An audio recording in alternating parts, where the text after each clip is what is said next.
Assalamualaikum warahmatullahi wabarakatuh.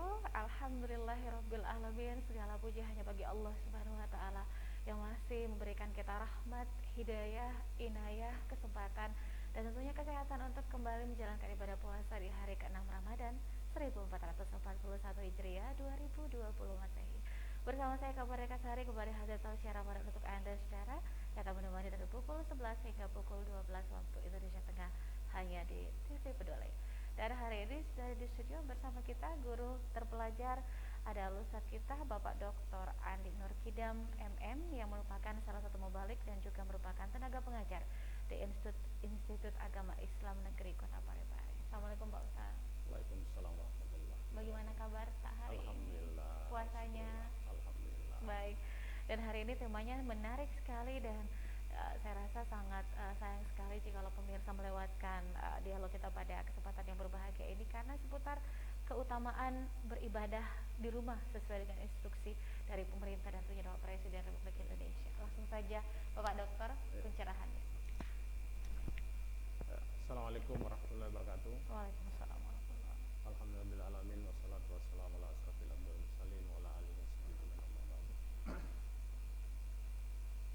Pemirsa yang budiman, alhamdulillah di hari ke-6 bulan Ramadan ini kita masih diberi kesehatan, kekuatan dan nikmat-nikmat lain oleh Allah Subhanahu wa taala dalam rangka untuk menjalankan segala aktivitas ibadah kita di bulan suci Ramadan.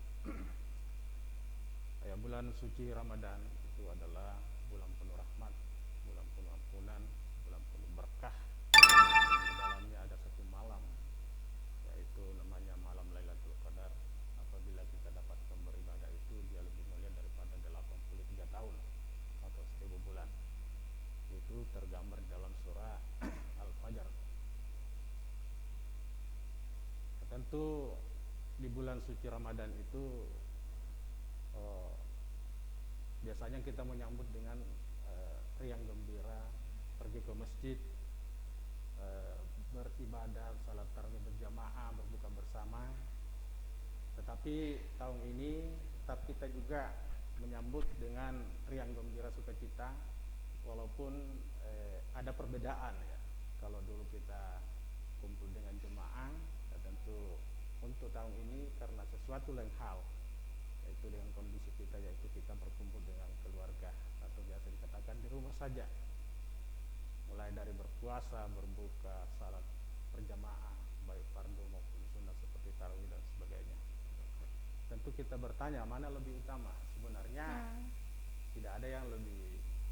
Kalau di masjid itu berjamaah banyak dan tentu pahalanya lebih besar karena banyak hal di situ. Pertama, jalannya ke masjid, yang kedua bersilaturahmi dengan tetangga. Tetapi apakah di rumah juga itu tidak mendapatkan pahala yang besar? Sebenarnya itu di rumah itu juga mendapatkan pahala yang besar karena kita juga berjamaah. Ya mungkin selama ini kita sering ke masjid tapi kita tinggalkan keluarga, anak kita. Nah, bulan ini atau saat ini ya kita di rumah bersama-sama dengan keluarga, bersama-sama dengan anak kita untuk mengajari anak-anak kita yang selama ini mungkin kita lupakan.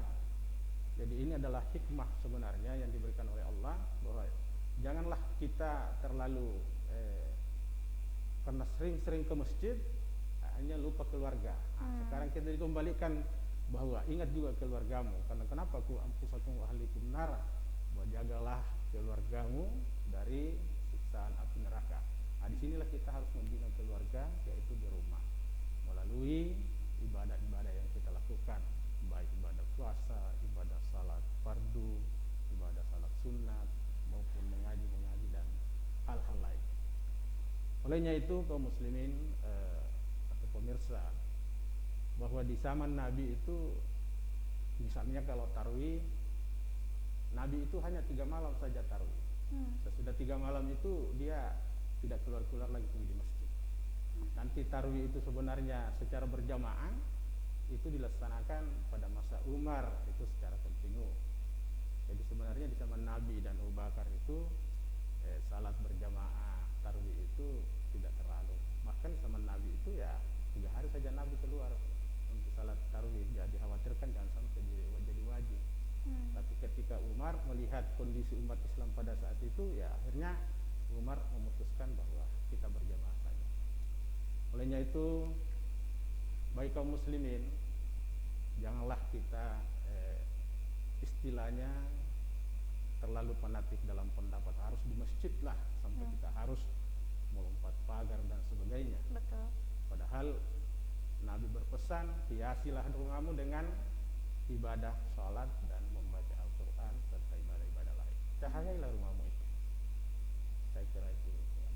Baik. Nah, ini sebenarnya ketika di tengah Ramadan, di tengah pandemi, dan seperti mungkin pernah saya ungkapkan di media TV Peduli juga, bahwa sebenarnya di zaman Khalifah juga pernah terjadi wabah seperti itu, dan ini merupakan krisis kesehatan, dan terutama mungkin strategi bagaimana kemudian kita membiarkan orang lain memberikan solusi, dalam artian fatwa MUI atau apa, karena kan tidak sedikit juga di antara kita yang lebih keras mengkritik, bahkan tidak sedikit yang sudahlah saya hanya lebih takut kepada Allah dibandingkan daripada virus corona. Demikian.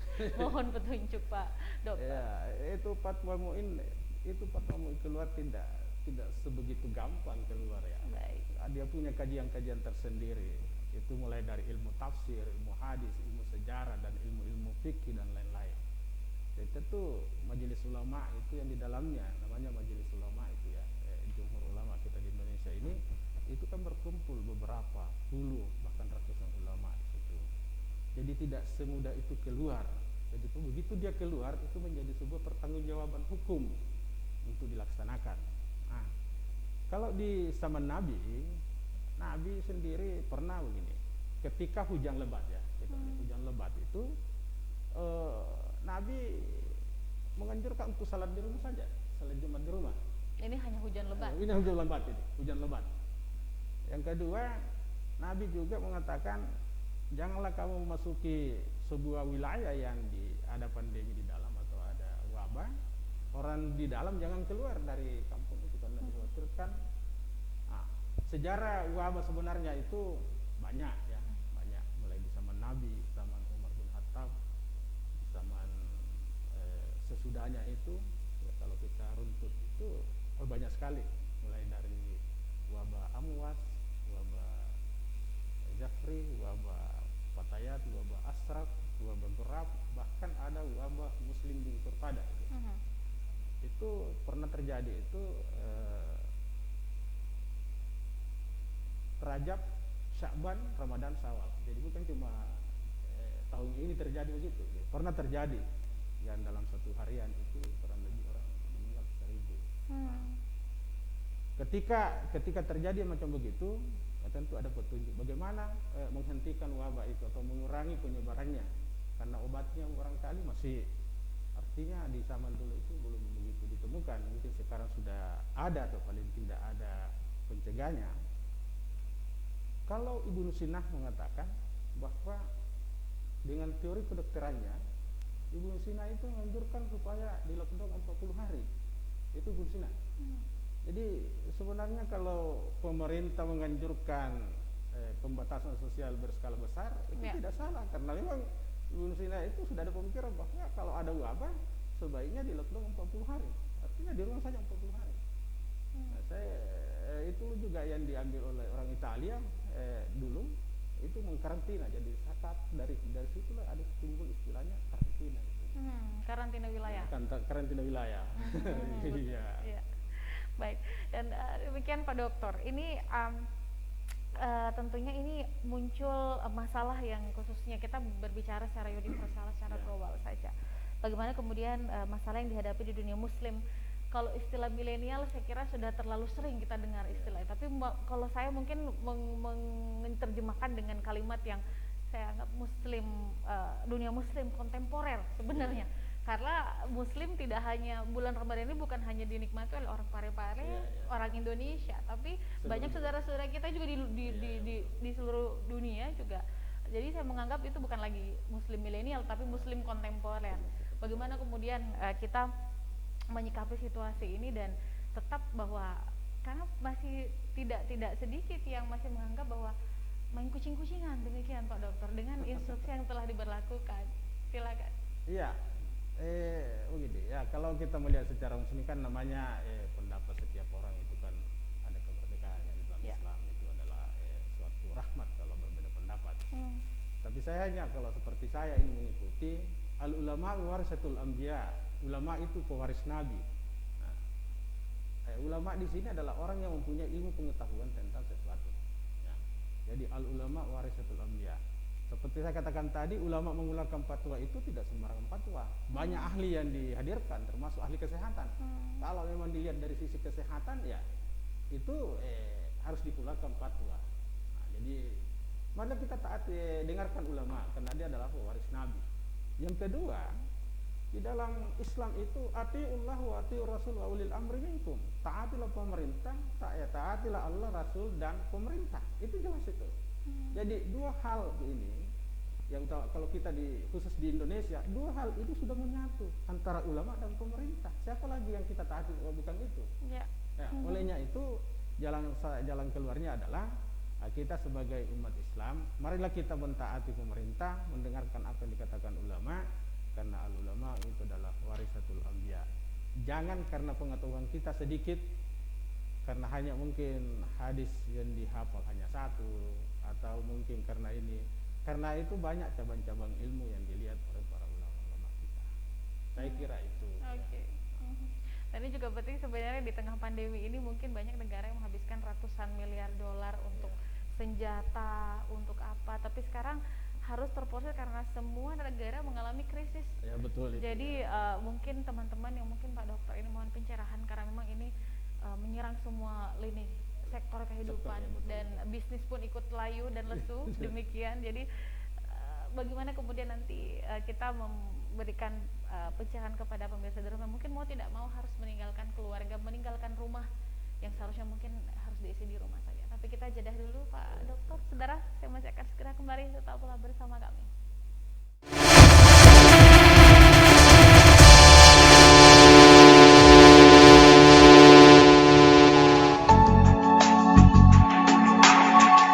Sudah Mi, naik mak. Nggak pakai helm kok ga? Nggak. Mau kok gak pulang? Iya. Nggak pakai helm Iyo, tidak pakai helm Mi. Ai, Satu di helm. Demi keselamatan bersama, kita wajib menyiapkan kelengkapan saat berkendara. Yuk simak tips yang satu ini. Jika ingin berkendara roda 2, selalu gunakan helm berstandar SNI.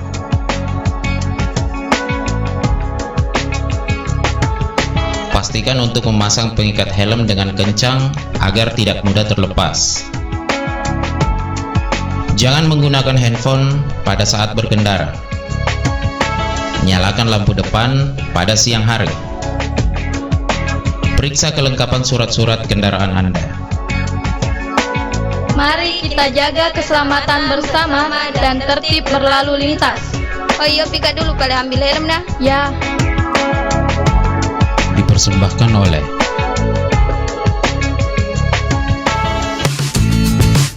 kebersihan lingkungan, cegah terjadinya banjir. Lingkungan yang bersih adalah lingkungan yang terawat. Bagaimana jika kita tidak merawat lingkungan kita?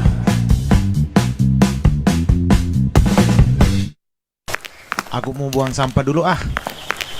Di sini aja deh.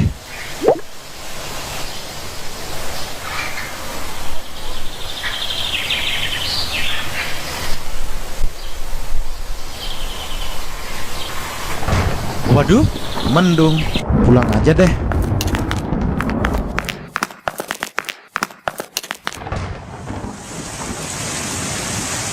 Nah, hujan.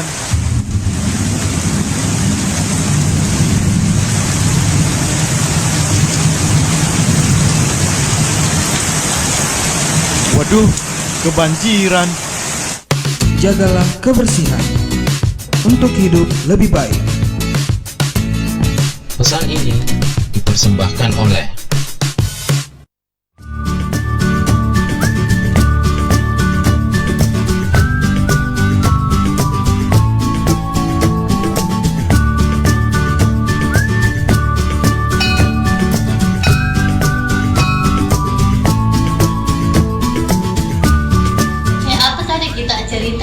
depan kantor. Ini Rispa, ada berita dapat di sosmed, katanya akan terjadi gempa di Sulawesi. Air laut pun surut dan banyak warga Pinrang yang mengungsi. Astagfirullah, berita hoax gitu, jangan kita terlalu percayai. Jika mendapati berita toh, klarifikasi kita lebih dahulu. Itu warga Pinrang mengungsi jadi korban berita hoax ini.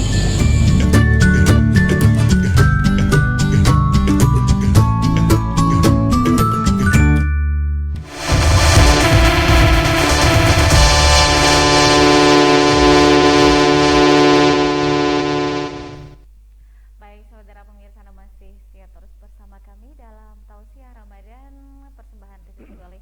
Baik, ini Pak Ustadz, ketika jeda tadi ada sesuatu hal yang menggugah hati kita bahwa apa ya, kadang-kadang kita merasa sesuatu itu penting ketika dia sudah tidak ada. Kita sudah merindukan buka bersama, merindukan tarawih bersama, ketika tarawih itu saat ini sedang dibatasi. Dan bagaimana kemudian Pak Ustadz, kita tidak tahu nafas kehidupan kita sampai di mana dan tidak ada jaminan atau garansi bahwa Ramadan tahun depan kita masih bersua lagi. Jadi itu yang bikin saya agak sedih, terus seperti apa begitu. Silakan Pak Dokter. Ya, memang itu nanti sesuatu berarti ketika kita kehilangannya, atau kita sudah tidak berada pada saat itu, baru kita merasa bahwa saya berarti penting atau berarti. Ketika berbuka puasa bersama itu dulu mungkin tidak terlalu berarti, sekarang sangat berarti dengan adanya pandemi ini, dengan adanya virus ini atau wabah ini, bahwa hubungan silaturahim dengan tetangga dan sebagainya itu bukan agak kurang ya, tapi sedikit agak terganggu ya. Yang kedua, dulu waktu saya jarang-jarang ke masjid, ketika saya ke masjid sudah bukan dilarang ya, tapi untuk sementara ya jangan dulu ke sana. Kita merasa ternyata ada yang hilang itu, karena sesuatu yang penting itu dalam diri kita mungkin merasa penting ketika bahwa sudah tidak ada, sudah dilarang dan sebagainya. Sama dengan istri kita itu ya, misalnya mungkin selalu kita marah-marah sama dia, tapi ketika dia tidak ada di samping kita, baru kita merasa bahwa ternyata istri saya penting, suami saya penting. Sama saja dengan itu. Tapi intinya bahwa kita ini setiap saat dimanapun kita berada, mari kita beribadah secara kontinu, karena kita tidak tahu kapan kita akan berakhir di dunia ini. Kalau biasa diistilahkan bahwa dunia ini hanyalah tempat sementara, sedangkan perkampungan yang abadi adalah akhirat.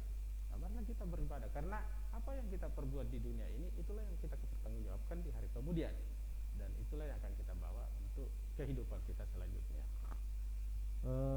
Yang berikutnya saya ingin katakan, kalau kita melihat dengan situasi sekarang ini ya, memang kita umat Islam ini, utamanya di bulan puasa kan, puasa itu diuji kesabarannya. Pertama, tidak makan dan minum. Kedua, orang yang punya istri, punya suami, itu dibakal ketika mulai dari terbitnya fajar sampai terbenamnya matahari, itu kalau ada diantaranya bercampur, bahkan ada berat hukumannya. Ketiga ini diuji lagi dengan adanya namanya wabah. Jadi kita memang diuji dengan kesabaran. Maka ketika terjadi yang demikian, Tuhan mengatakan, ya ayyuhalladzina amanu ista'inu bis-sabri was-salah, innallaha ma'as-sabirin. Jadi di sini ada dua, salat dan sabar. Minta pertolonganlah kepada Allah melalui sabar dan salat. Hanya orang-orang yang bersabarlah bersama dengan Allah. Yaitu ikhtiar dan tawakal di sini sebenarnya. Jadi kita berikhtiar bagaimana kita menghindari pandemi atau wabah ini, sambil bertawakal kepada Allah, berdoa kepada Allah supaya kita. Yang berikutnya saya ingin sampaikan. Jadi Nabi itu orang yang berdiam diri di rumah. Orang yang berdiam diri di rumah itu ketika wabah merajalela sambil beriman dan berdoa kepada Allah Subhanahu wa taala. Maka dia disamakan dengan orang-orang yang berjuang berperang di jalan Allah. Dan kalau dia meninggal itu mati syahid gitu. Itu Nabi berpesan. Jadi marilah kita sebagai umat muslim, turutilah pemerintah kita, turutilah ulama kita. Ya, tadi ada disebutkan senjata, pembelian senjata. Nah, ini juga makanya Nabi mengatakan bahwa wabah itu bagi umat Islam sekalipun dia adalah ujian juga sebagai rahmat ya. Salah satu contoh, kalau dulu antara Yaman dengan Arab Saudi itu sering berperang ya. Ya. Nah, sampai banyak orang meninggal ya. Jadi berperang. Nah, sekarang hampir tidak ada perang lagi. Bahkan udara sekarang lebih cerah. segar. Itu adalah rahmat itu. Ya. Rahmat. Mungkin disinilah akan muncul namanya bumi baru dalam arti kata udara baru untuk kesehatan umat manusia. Nah, jadi sebenarnya ini adalah rahmat bagi kita umat Islam. Kalau kita meninggal di dalamnya mati syahid. Yang kedua rahmatnya itu tadi bisa, kalau orang tidak bisa mendamaikan antara Palestina dengan Israel, Arab Saudi dengan Ini Yaman, akhirnya damai sendiri. Karena tidak ada yang berani keluar. Udara juga tidak sudah bersih sekali. Kita dalam hal lapisan ozon itu sudah menipis, mulai normal kembali. Itu adalah rahmat bagi kita umat Islam. Ya, tapi mungkin bagi orang-orang yang ini ya adalah mungkin musibah, yang dianggap musibah, tapi sebenarnya itu rahmat. Ya, memang dari sisi ekonomi ya itulah setiap kejadian pasti ada efek ya, termasuk di bidang ekonomi. Nah, memang efeknya itu ya di bidang ekonomi, tapi mudah-mudahan kita berdoa cepat berlalu itu supaya ekonomi kembali berputar kembali dengan baik. Iya, karena tadi sebelum kita jeda Pak Ustadz ini sempat saya utarakan bahwa setiap orang beda proses menjalani lockdownnya. Ada yang mungkin kalau mungkin memang keluarga yang mampu, yang ini mungkin udahlah biasa aja gitu kan. Tapi kan tidak semua, mungkin tadi sempat juga disinggung oleh Pak Dokter bahwa disinilah sebenarnya ikhtiar dan tawakal kita. Karena mau tidak mau masih ada saudara-saudara kita yang memang karena kebutuhan sehingga harus keluar rumah. Ya. Nah, disinilah pemerintah turun tangan. Disinilah pemerintah turun tangan sebagai tanggung jawab terhadap rakyat. Nah, artinya begini, negara atau anggaplah Parepare. Nah, ketika kita bicara tentang Parepare atau anggaplah negara Indonesia, itu harus punya persiapan karena kita tidak tahu suatu saat apa yang terjadi. Ketika Nabi Yusuf di dalam penjara, itu dia bermimpi ya, 7 ekor kerbau gemuk-gemuk dan 7 ekor kerbau kurus-kurus. Kerbau kurus-kurus ini menelan semua kerbau yang gemuk-gemuk tadi. Nah, setelah diartikan mimpi raja tadi, lalu Yusuf keluar penjara, dia mengatakan begini, suatu saat akan ada 7 tahun itu masa subur, dan setelah itu 7 tahun masa penceklik. Bagaimana caranya menghadapi masa penceklik? Harus ada suku cadang. Harus ada suku cadang. Artinya negara harus punya tabungan supaya ketika datang musim penceklik itu masyarakatnya tidak menderita. Nah, olehnya itu dipikir sekarang bahwa ketika seperti ini wabah, siapa yang pernah perkirakan kalau ada wabah? Nah, makanya harus ada, saya tidak tahu istilah ekonomi itu devisa ke apa ya, harus ada devisa yang banyak-banyak untuk menghadapi semacam itu. Apalagi kita Indonesia ini banyak kejadian-kejadian alam ya. Banyak kejadian-kejadian alam ini yang ada bencana alam ya, harus memerlukan itu. Jadi negara harus turun tangan ya, tentu negara sudah memikirkan itu. Saya kira pemerintah kita sekarang ini sudah turun tangan dengan memberikan bantuan langsung. Ya memang kalau seperti yang dikatakan tadi, banyak keluarga yang kurang mampu harus lockdown seperti apa, yaitu tadi pemerintah harus turun tangan dan harus tepat sasaran. Iya. Harus tepat sasaran. Kuncinya ya. Kuncinya sih tepat sasaran. Jangan sampai banyak bantuan keluar, tapi sasarannya lain. Ada biasa ya istilah orang mengatakan ketika masa krisis banyak orang kaya menjadi miskin dan banyak orang miskin jadi kaya. Maksudnya itu yang menerima bantuan itu adalah orang kaya, orang berada, sedangkan orang-orang yang kurang mampu hampir terabaikan gitu. Di situ anunya. Jadi ada kesiapan, pemerintah harus punya perencanaan untuk itu, menghadapi semacam itu. Jadi bukan saja silsilabi, ya berkenan kita kepada Nabi Yusuf itu tadi. Jadi ketika itulah Nabi Yusuf diangkat menjadi bendahara negara Mesir, dan dia lakukan, memang menabung itu, menabung. Ketika masanya tiba, masa penceklik, bukan cuma rakyat Mesir saja yang datang, hampir semua wilayah-wilayah itu datang ke situ untuk minta pertolongan, minta bantuan. Ya, apalagi kalau melihat dari sejarah tadi yang diutarakan oleh Pak Dokter bahwa Nabi Yusuf ini adalah wali Allah, kekasih Allah, Nabi yang Allah, ya. yang Nabi Allah, dan diberkahi segala macam mukjizat, tapi juga toh diberikan cobaan. Ya. Apalagi manusia biasa seperti kita. Iya, kan manusia itu orang yang janganlah kamu mengaku seperti orang Islam ya. Kita kan mengaku beriman, tapi janganlah kamu mengaku beriman sebelum Allah mencobamu. Apabila kamu sudah lulus dari cobaan itu dan imanmu tetap, maka itulah orang yang beriman. Kita banyak orang mengaku beriman, tetapi mungkin baru sedikit, mungkin baru misalnya kendaraannya rusak, imannya belum hilang dan sebagainya. Jadi cobaan itu, ujian itu dari Allah adalah untuk mengukur keimanan kita sebagai orang Muslim. Nah, sama dengan masa-masa pandemi ini kan sebenarnya ujian kita, ujian bagi orang beriman. Ketika masa ini kita lolos dan betul-betul kita bisa mempertahankan keimanan kita, ya insya Allah kita bebas ujian. Makanya dikatakan seperti yang katakan tadi, orang yang betul-betul mempertahankan keimanannya pada masa wabah itu di dalam dan berdiam diri di rumah disertarakan dengan orang yang berperang di jalan Allah, dan kalau dia meninggal dia mati syahid. Insya Allah, terutama mungkin para tenaga medis kita yang beberapa waktu yang lalu, para dokter kita, para perawat yang karena amanah dan tanggung jawab negara, dan juga saya kira ini adalah perang kemanusiaan sebenarnya. Jadi banyak yang sekarang menjadi dokter, banyak yang menjadi suster untuk minimal untuk keluarganya sendiri. Iya. Tanggapan Bos? Iya. Yang pertama, saya yakin bahwa para pejuang kemanusiaan seperti dokter dan perawat yang telah berpulang ke rahmatullah itu adalah mati syahid karena dia mati dalam menjalankan tugasnya. Yang kedua, marilah kita membantu mereka, minimal kita berdiam diri di rumah.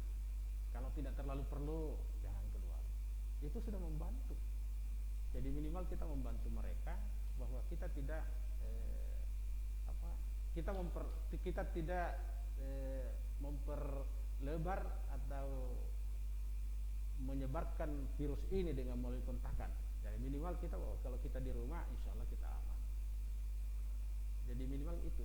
Jadi kita ini di rumah ya dulu anak-anak kita harus kita juga didik bagaimana dia bisa hidup bersih dan sebagainya. Itu saya kira itu adalah pelajaran-pelajaran buat kita semua.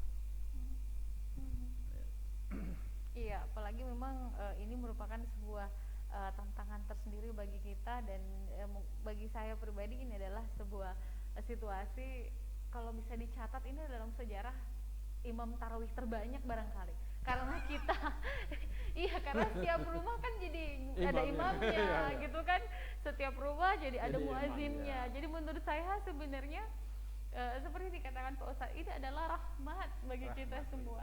Jadi ada yang mungkin baru pertama kali jadi imam tarawih, akhirnya mau tidak mau karena anak, saya mesti laporan ke ibu guru, saya harus tarawih gitu. Ada yang mungkin usoli nggak nyampe ya, karena mungkin masih nervous seperti itu ya. Jadi om seperti apa? Mohon petunjuk, ini benar-benar rahmat bagi kita semua. Iya. Ini ya saya katakan rahmat ya. Seperti dikatakan tadi, dipaksa kita belajar. Iya. Misalnya kalau orang tidak hafal Fatihah, tidak hafal harus dia hafal itu. Dia harus tahu mengaji. Kalau misalnya seorang kepala rumah tangga tidak tahu, ya harus dia belajar mengaji. Yang pertama. Yang kedua, rahmat bagi kita ini, misalnya bagi pendidik, seperti kita ini kan masalah teknologi pembelajaran misalnya ya. Saya beri contoh. kadang-kadang kita ini masih gagap, tapi dengan adanya begini mau tak mau harus dipaksa kita untuk menggunakan teknologi atau media pembelajaran itu melalui daring. Jadi banyak hal yang menjadi rahmat bagi kita ini di dalam peristiwa pandemi ini. Jadi di samping dia rahmat juga sekaligus sebagai ujian buat kita. Jadi banyak sekali yang kita misalnya mungkin selama ini setiap hari jarang ketemu anak, belum bangun anak kita sudah pergi di kantor atau sudah pergi di kerjaan, nanti tidur anak baru kita datang. Saat ini kita betul-betul di keluarga itu, artinya betul-betul kita diberi kesempatan oleh Allah untuk membina keluarga kita yang itu lebih baik. Yang saya ingin juga sampaikan kepada kaum muslimin, karena seperti dikatakan tadi ibu bahwa banyak jadi imam, ya, banyak jadi imam. Jadi ya kita tidak usahlah terlalu ngotot untuk pergi di masjid. Janganlah kita ngotot untuk berjamaah salat tarawih, karena saya lebih mengatakan bahwa lebih utama kita di rumah. Jangankan masjid kita, Masjidil Haram dalam sejarahnya itu banyak sekali ditutup. Penutupan Masjidil Haram itu paling tidak ada 3 hal. Pertama karena perang, ketika diserang Makkah oleh sebuah suku dan mengambil Hajarul Aswad. Ketika juga Bani Umayyah menyerang Makkah untuk mundur, itu Masjidil Haram ditutup. Yang kedua, Masjid Haram itu ditutup karena bencana alam. Bencana alam. Jadi yang ketiga, Masjidil Haram ditutup itu karena wabah. Ya, bukan saja wabah corona sekarang, dari dulu itu. Jadi sebenarnya kita ini umat Islam tidak perlu ragu dengan, ya kembali saya mengatakan, tidak perlu ragu apa yang dikatakan oleh para ulama kita, apa yang disuruhkan oleh pemerintah kita, karena memang ada sejarahnya itu, ada sejarah. Jadi kalau kita hanya mengandalkan hadis tapi tidak melihat sejarah, itu susah juga itu. Wah, hadis mengatakan begini, tapi hukum itu berlaku sudah. Ya, silakan. Hukum itu berlaku ketika normal. Ya. Kalau tidak normal, hukum tidak berlaku. Di zaman Umar itu kan di dalam hukum Islam yang mencuri itu dipotong tangannya. Ya. Tapi di zaman Umar pernah ada penceklik. Hukum potong tangan tidak berlaku. Kenapa? Karena masa penceklik. Karena saking susahnya ekonomi, saking susahnya pada saat itu, sehingga banyak kejahatan terjadi. Jadi tidak berlaku hukum potong tangan. Nah itu. Jadi memang kadang-kadang hukum mengikuti keadaan. Jadi ada namanya hukum, ada namanya kebijakan. Ya. Saya kira itu. Baik. Dan mungkin sebelum kita jeda Pak Dokter, ini sebenarnya sebagai negara dengan jumlah Muslim yang cukup besar, saya katakan seperti itu. Sebenarnya mungkin ada baiknya justru kita menjadi dan juga kita sebagai masyarakat Melayu menunjukkan ketimuran kita dan pemahaman kita yang jauh lebih mantap sebenarnya, karena mengingat kita mungkin masih dalam bentuk benih, kita sudah menjadi seorang Muslim sebenarnya. Jadi sangat disayangkan kalau kemudian kita tidak menunjukkan esensi kita sebagai seorang Muslim. Kalau secara person oke, tapi kalau kita muncul di media publik, di media sosial, kemudian kita menunjukkan karakter yang tidak Muslim, saya kira itu juga tidak dewasa untuk saat ini. Bagaimana Pak Usul menyikapi itu? Karena sekarang begini, ada yang mengatakan hidup kita ini udah kayak burung peliharaan deh kayaknya, disemprot, dikandangkan, tapi tetap berkicau di media sosial. Ini anekdot yang saya baca subuh tadi dan cukup menggelitik, dan itu benar.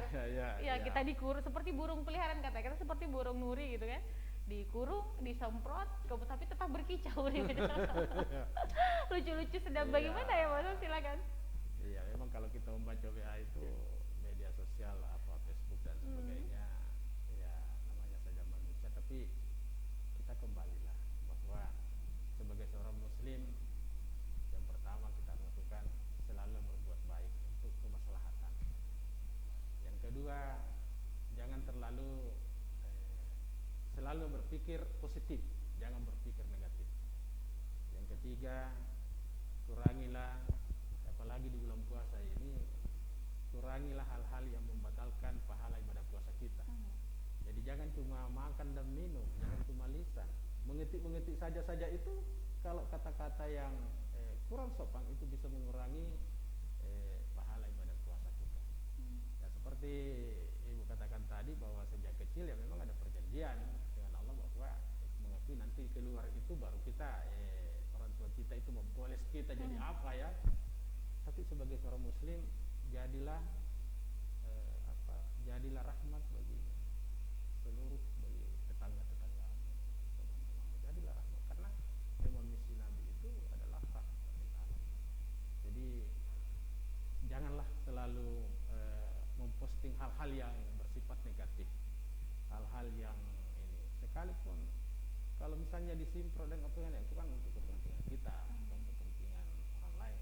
Saya kira itu adalah bentuk perhatian pemerintah. Nah, tapi janganlah kita berkicau mengambil dari hal-hal yang negatif, tapi ambillah positif. Perbanyaklah ibadah, perbanyaklah berzikir kepada Allah.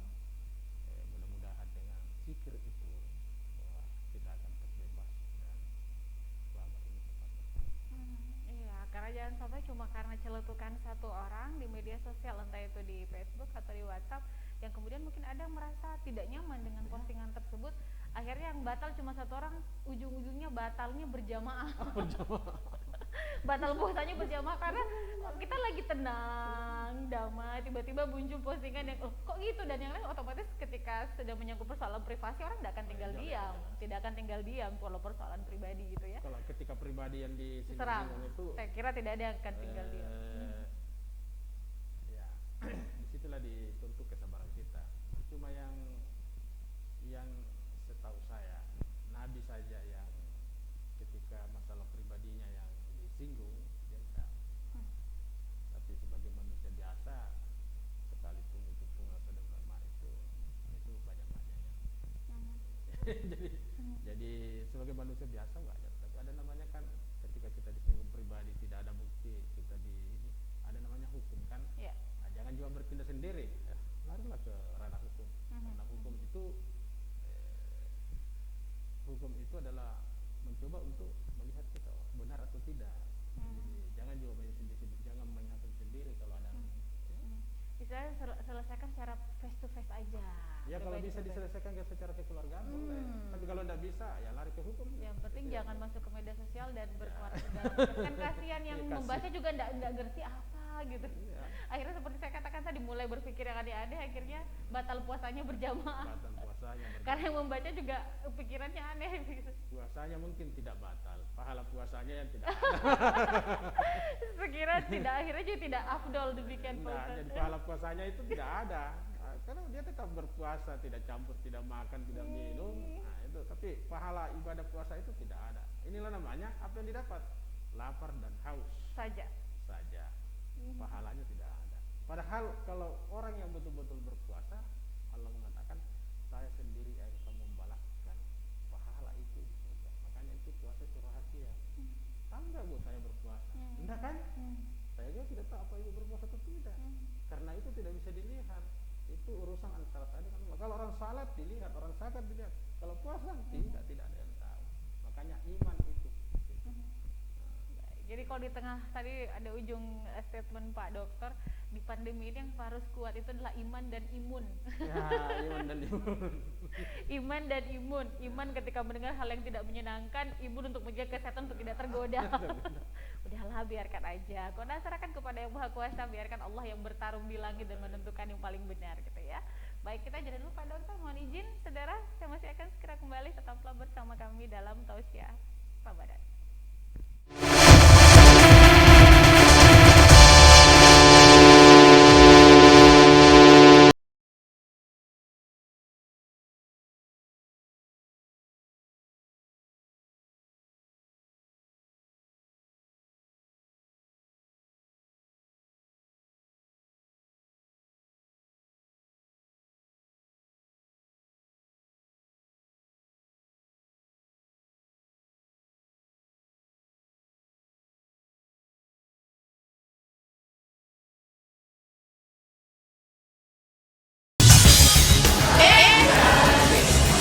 Kenapa buang sampah sembarangan?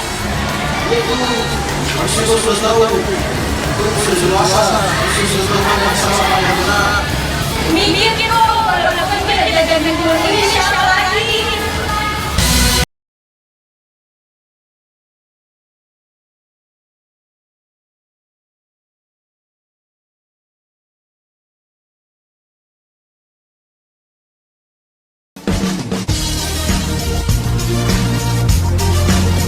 reboisasi adalah penanaman kembali hutan yang telah gundul akibat bencana alam ataupun akibat dari penebangan hutan secara liar.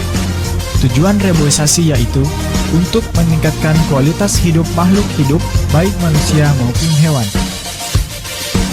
Reboisasi dapat membantu mengurangi polusi, terutama polusi udara akibat asap kendaraan baik roda 2 maupun roda 4. Manfaat reboisasi lainnya adalah untuk meningkatkan sumber daya alam, menurunkan efek pemanasan global, mencegah bencana alam seperti longsor dan banjir, serta mengembalikan fungsi hutan.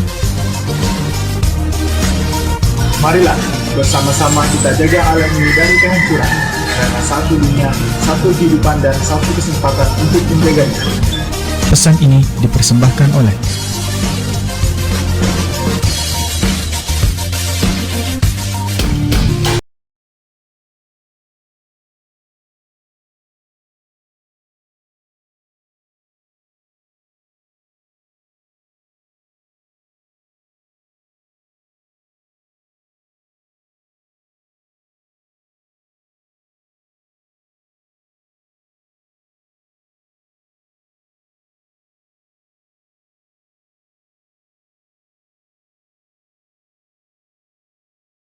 Air seperlunya saja, karena air adalah sumber kehidupan kita.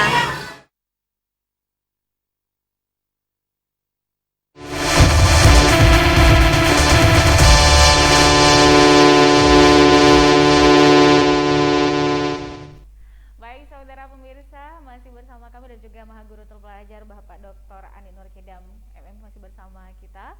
Dan sekali lagi mungkin ini bagaimana himbauan keutamaan lebih baik beribadah di rumah saja.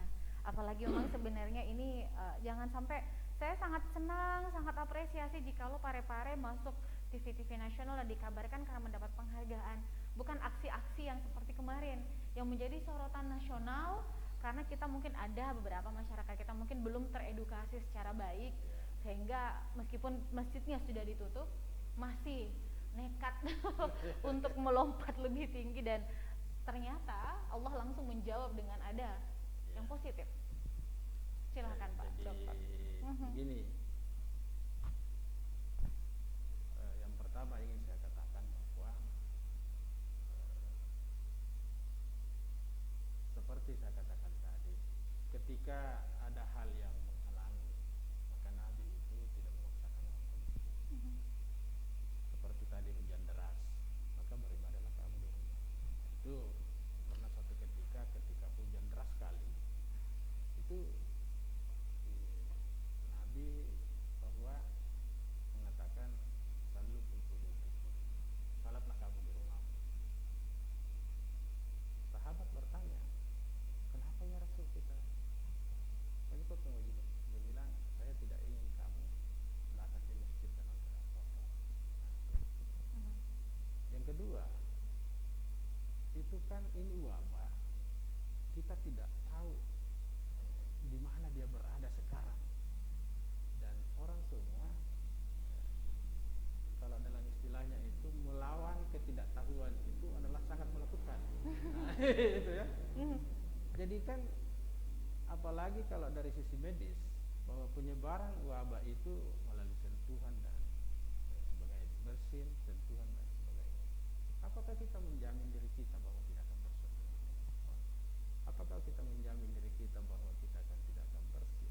Apakah kita menjamin diri kita bahwa kita tidak terkena sekalipun mungkin kita tidak bersih, tapi kita punya imun yang begitu kuat? Nah, maka lebih baik kita beribadah di rumah. Kenapa? Seperti saya katakan tadi, kalau kita beribadah di rumah, Nabi sendiri dalam hal salat tarawih itu 3 hari dia salat berjamaah, baru dia pergi ke rumahnya untuk salat sendiri. Dan marilah kita didik anak-anak kita. Saya kira pahalanya tidak jauh beda dengan salat berjamaah di rumah, karena kalau kita ke masjid, misalnya jalan kaki sekian pahala, bersilaturahmi sekian pahala. Nah, sekarang kita berjamaah di rumah yang mungkin kita jarang kita lakukan. Pertama, berjamaahnya kita dapat pahala sama di masjid. Ya. Sama itu, karena kita berjamaah. Yang kedua, kita mengajari anak kita untuk salat. Yang mungkin selama ini kita rajin ke masjid, belum tentu anak kita salat di rumah. Atau kebalikannya, anaknya ke masjid, orang tuanya nggak sholat. Dengan salat di rumah bersama-sama kita bisa pantau ini anak keluarga kita, itu lebih besar pahalanya itu. Lebih besar pahalanya. Kan ku anfusakum wa ahlikum nar. Jagalah dirimu dan keluargamu dari siksa neraka.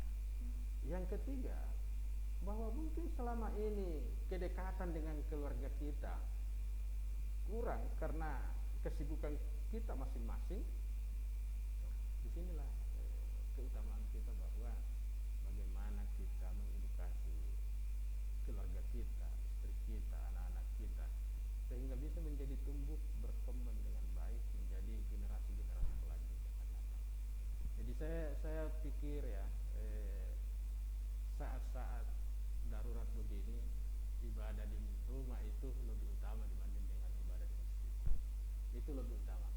Bahkan ada ulama mengatakan haram hukumnya beribadah di masjid bagi orang yang kena atau dijangkiti wabah.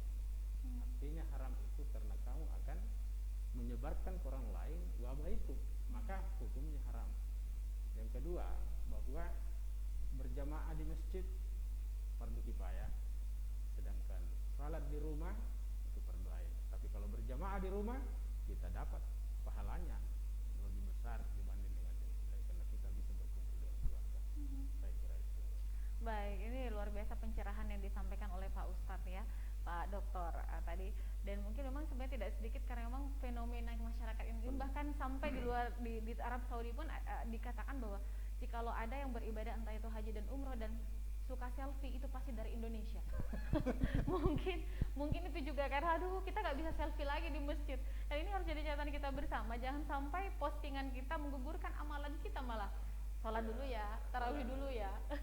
Atau pura-pura salat ya selfie. Saya salat ini. Bagaimana Anda bisa salat sementara kamu tarawih? Benar. Selfie tidak bisa. Karena ibadah itu hanyalah untuk Allah, bukan untuk dilihat orang. Jadi apa yang kita lakukan itu bukan karena orang, tapi karena Allah Subhanahu wa taala. Niatnya karena Allah Subhanahu wa taala. Oh, kalau dari situ Allah membalasnya dengan yang baik, tentu dia akan balas dengan baik. Maka masyarakat melihat bahwa dia orang baik ya. Tapi niatnya itu adalah karena Allah Subhanahu wa taala. Tapi kalau ibadah itu karena ingin mau dilihat selfie-selfian dan sebagainya, ya insya Allah tidak akan sampai amalnya itu. Jadi amal ibadahnya ini tidak diterima full. Tidak diterima. Bukan tidak diterima. Bahkan Kalau tidak hanya diterima mau sama dibilang, sekali. jangankan begini. Saya karena misalnya saya seorang bujang ya. Iya. Ingin mempersunting seorang gadis, tapi orang tua saya ini ahli seperti orang sama. Saya baru salat ketika itu karena waduh. Tapi ketika sudah selesai salat, kawin tidak lagi. Kenapa dia salat tadi? Karena ingin ada iming-iming. Ada iming-imingnya. Ada iming-iming ya. Nah, itu tidak diterima. Inilah fawailul lil musallin. Ya, celakalah orang-orang yang salat, yaitu orang-orang yang lalai dari salatnya. Yaitu dia tidak tahu memaknai salat seperti apa. Baik, terima kasih untuk pencerahan yang luar biasa. Dan yang pasti saudara pemirsa, bagaimana kita sebagai umat muslim sebenarnya bisa belajar lebih banyak lagi, banyak waktu yang bisa kita habiskan di rumah dengan efisien, buka-buka lagi referensi-referensi buku dan lebih memahami kontemplasi sebagai pilar agama kita seperti apa. Jadi mungkin ini dikatakan Pak Ustadz tadi bahwa ini rahmat ya. Sekali lagi dibukakan mata hati dan pikiran kita, kita qanaah, kita tawakal kepada Allah. Semoga ini juga bisa cepat berlalu yang pasti. Dan untuk pemirsa di rumah, ada himbauan mungkin terakhir Pak Dokter seputar jangan mudik dulu. Ya. Jangan pulang dulu. Silakan.